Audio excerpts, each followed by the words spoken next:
ဖြစ်တာနှင့်အနဝါစစ်တီအပေါင်းတို့သည်မိမိတို့၏ရေကဘာကြီးရေရှည်တည်တတ်နိုင်ရေးရည်ရွယ်ချက်ဖြင့်စစ်ရေးစတင်ပြင်ဆင်ကြလေတော့သည်ပထမဆုံးအနေဖြင့်စစ်သင်္ဘောများငါးဖမ်းသင်္ဘောများအားတိုက်ခိုက်သိမ်းပိုက်ကြလေသည်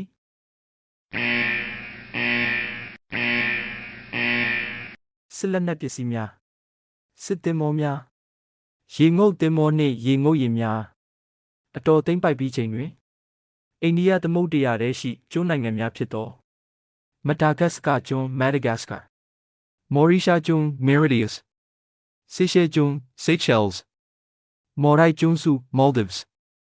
Reunion ကျွန်း Reunion စသည့်ကျွန်းများကိုစတင်သိမ်းပိုက်ကြလေသည်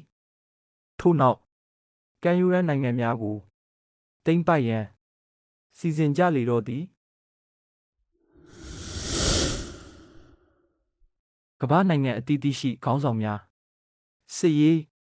ပြင်ဆင်ကြတော့သည်စက်ရုံများလျှက်စစ်တင်ကားများ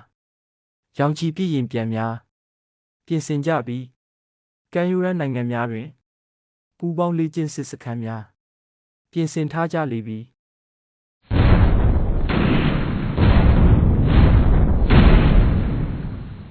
သို့သော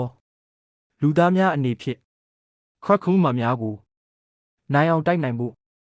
မလွယ်ကူလှပေလျင်မြန်ဖြစ်လက်မှုတန်ဆွမ်းမှုများတွင်ခွက်ခုံးမှများသည်အလွန်ပင်တာလွန်လှပေသည်အဆိုးဝါးဆုံးသောစစ်စင်ရေးမှာရေတုများလွှမ်းမိုးပြီးမှတိုက်ခိုက်သိမ်းပိုက်ခြင်းဖြစ်သည်